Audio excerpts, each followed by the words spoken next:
UP के कुशीनगर में police ने ऑपरेशन मजनू चलाया, जिसका मुख्य उद्देश्य महिलाओं और छात्राओं की सुरक्षा है।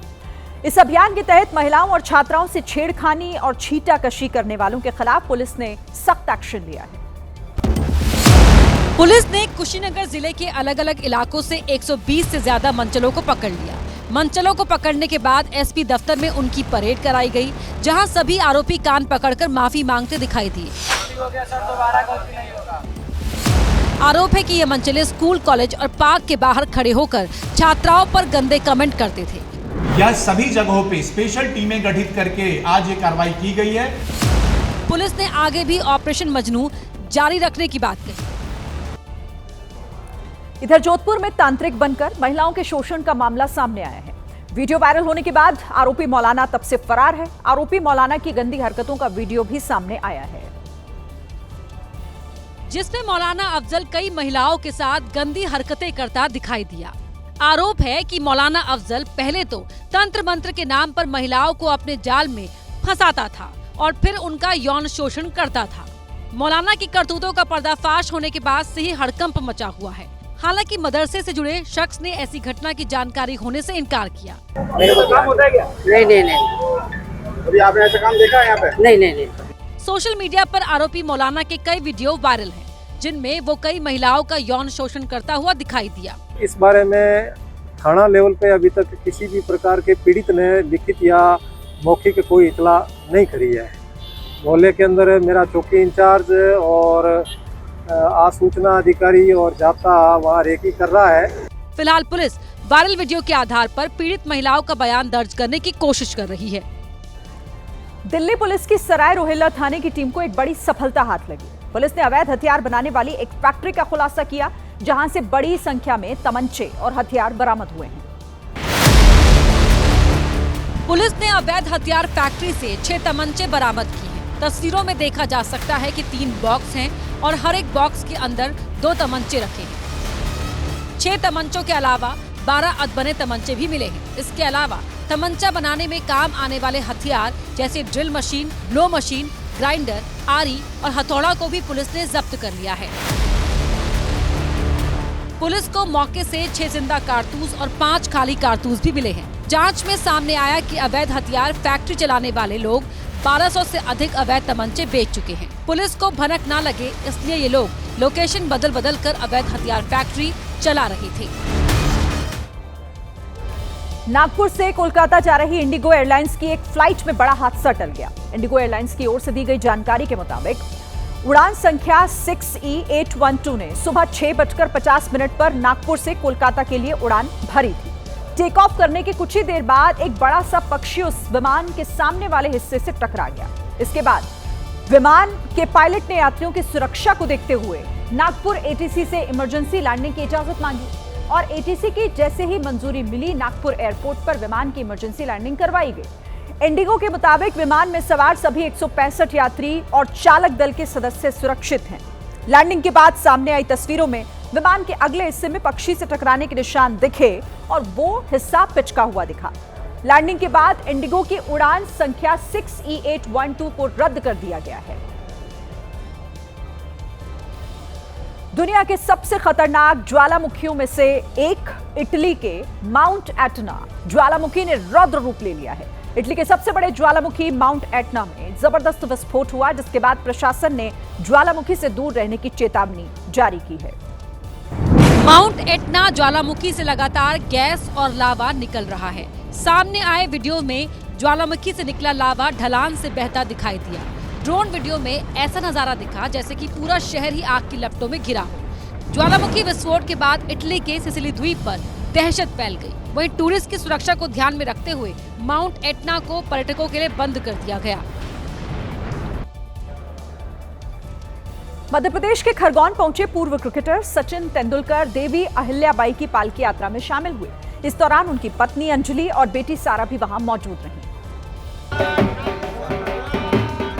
जहां सचिन तेंदुलकर ने पूरे विधि विधान के साथ पालकी की पूजा की। पालकी यात्रा के साथ सचिन तेंदुलकर भगवान श्री राजराजेश्वर और काशी विश्वनाथ मंदिर भी पहुंचे और दर्शन किए।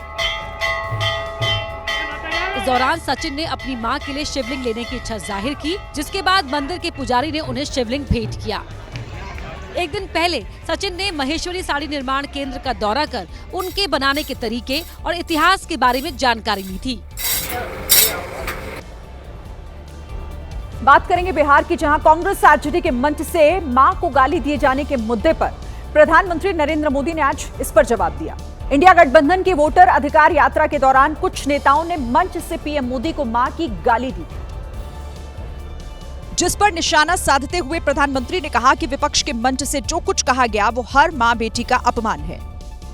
बिहार में आरजेडी कांग्रेस के मंच से मेरी मां को गालियां दी गई।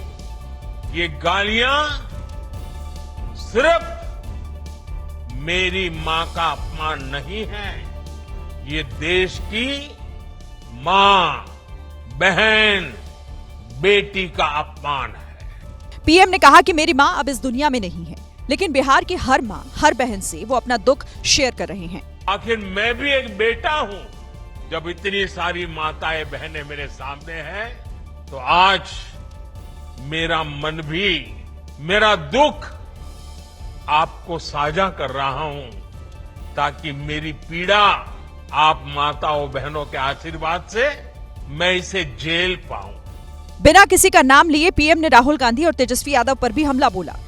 एक गरीब मां की तपस्या, उसके बेटे की पीड़ा, ये शाही खानदानों में पैदा हुए युवराज नहीं समझ सकते। ये नामदार लोग तो सोने चांदी का चम्मच लेकर पैदा हुए हैं। पीएम मोदी के तेवर से एक बात तो तय है कि मां को दी गई गाली ने बीजेपी को एक ऐसा मुद्दा दे दिया है जो आने वाले विधानसभा चुनाव में इंडिया गठबंधन को बहुत भारी पड़ सकता है। प्रधानमंत्री नरेंद्र मोदी ने कांग्रेस और आरजेडी पर निशाना साधा, तो विपक्ष ने उनके पुराने बयानों का पिटारा खोल दिया। कांग्रेस और आरजेडी ने एक सुर में पीएम मोदी और बीजेपी पर हमला बोला है। कांग्रेस ने तो यहां तक कह दिया कि पीएम मोदी गांधी की पार्टी को संस्कार न सिखाए। जिन्होंने जर्सी गाय का बछड़ा बोला हो, 50 करोड़ का गर्लफ्रेंड बोला हो, भैंस गौ पानी में बोला हो, मंगलसूत्र का अपमान किया हो, वो संस्कार हमें सिखाएंगे। वहीं आरजेडी ने कहा कि गाली गलौज की राजनीति बिहार में नहीं चलने वाली। क्या आरोप लगा करके आप चाहते हैं कि ये वास्तविक जन आक्रोश है, उस आक्रोश से हम पिंड छुड़ाएं, वो छूटने वाला नहीं है। मां की गाली पर पीएम के पलटवार के बाद इंडिया गठबंधन के नेता बैकफुट पर हैं, इसीलिए नाप तोलकर बयान दे रहे हैं। मध्य प्रदेश के खरगोन में एक स्कूल के बाहर जमकर हंगामा हो गया। आरोप है कि टीचर शाहरुख पठान ने तिलक लगाकर और कलावा पहनकर स्कूल आने वाले छात्रों को रोका, जिसके बाद सकल हिंदू समाज के कार्यकर्ताओं ने बवाल काट दिया। माता की काफी संख्या में कार्यकर्ता स्कूल पहुंचे और वहां हंगामा खड़ा कर दिया। कार्यकर्ताओं ने आरोपी टीचर शाहरुख पठान को बाहर बुलाया और उनसे सरेआम उठक बैठक करवाई। कार्यकर्ताओं ने स्कूल प्रबंधन से आरोपी टीचर को निलंबित करने की मांग की, साथ ही लिखित में माफीनामा देने को कहा।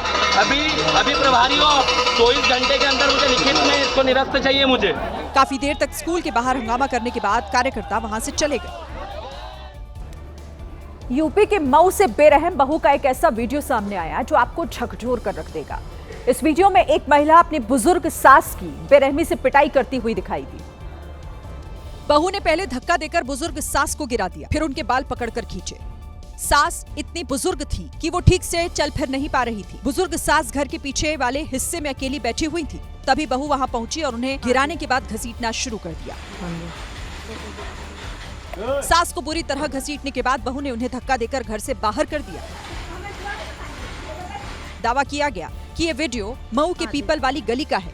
हालांकि अब तक इस मामले में पुलिस में शिकायत दर्ज नहीं कराई गई है। यूपी के बलरामपुर में भीषण सड़क हादसा हो गया और यह हादसा तब हुआ जब एक बाइक को बचाने की कोशिश में गाड़ी अनियंत्रित होकर एक गड्ढे में पलट गई। गड्ढे में इतना पानी था कि गाड़ी पूरी तरह पानी में डूब चुकी थी। इस घटना के बाद वहां हड़कंप मच गया। तभी वहां से गुजर रहे एसएसबी के जवानों की नजर पड़ी और वो बिना देर किए गड्ढे में उतर गए। काफी मुश्किल के बाद जवानों ने गाड़ी के अंदर फंसे हुए लोगों को बाहर निकाला। बाद में क्रेन की मदद से गड्ढे से गाड़ी को बाहर निकाला गया। हादसे में 2 लोगों की मौत हो गई है, जबकि बाकी लोगों का इलाज चल रहा है। भारत से होकर बहने वाली रावी, सतलुज और चिनाब नदियों ने पाकिस्तान में कोहराम मचा दिया है।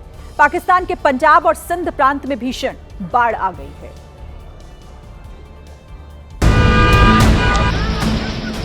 मूसलाधार बारिश और बाढ़ ने आधे से ज्यादा पाकिस्तान को डुबो दिया।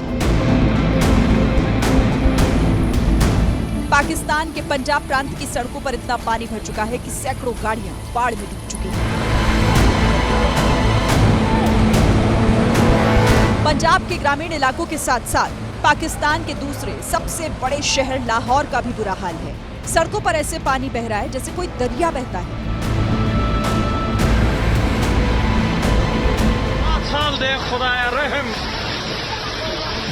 भयंकर बाढ़ की वजह से पाकिस्तान में अब तक 900 लोगों की मौत हो चुकी है। 7 लाख लोगों को सुरक्षित स्थानों पर पहुंचाया जा चुका है, जबकि 25 लाख लोगों को बाढ़ ने सीधे तौर पर प्रभावित किया है। हमास के खिलाफ इजरायल की जंग खत्म होने का नाम नहीं ले रही। इसका असर गजा में रह रहे आम नागरिकों पर बुरी तरह से पड़ रहा है। गजा की स्थिति इस वक्त दयनीय है और लोगों के लिए एक एक पल मुश्किलों से भरा हुआ है। ऊपर से बम बरसे, नीचे लोग खाने को तरसे। खाने के लिए लाइन में लगे लोगों की तस्वीरें दिल को चीर देने वाली हैं। आप देखिए कैसे लोग एक एक दाने के लिए तरसते दिखाई दिए। बर्तन लिए इतने लोगों को खाना मिल पाएगा, इसका भी किसी को नहीं पता। ये नजारा हर दिन का है। लोग बर्तन लेकर आते हैं, किसी को खाना नसीब होता है तो कोई खाली बर्तन लिए अगले दिन के इंतजार में दिन काट देता है। खाना मिलता नहीं, ऊपर से कभी भी बम बरसने लगते हैं।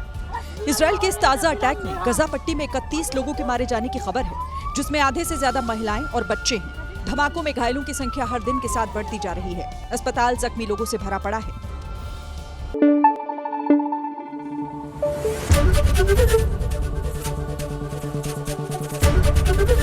एबीपी न्यूज आपको रखे आगे।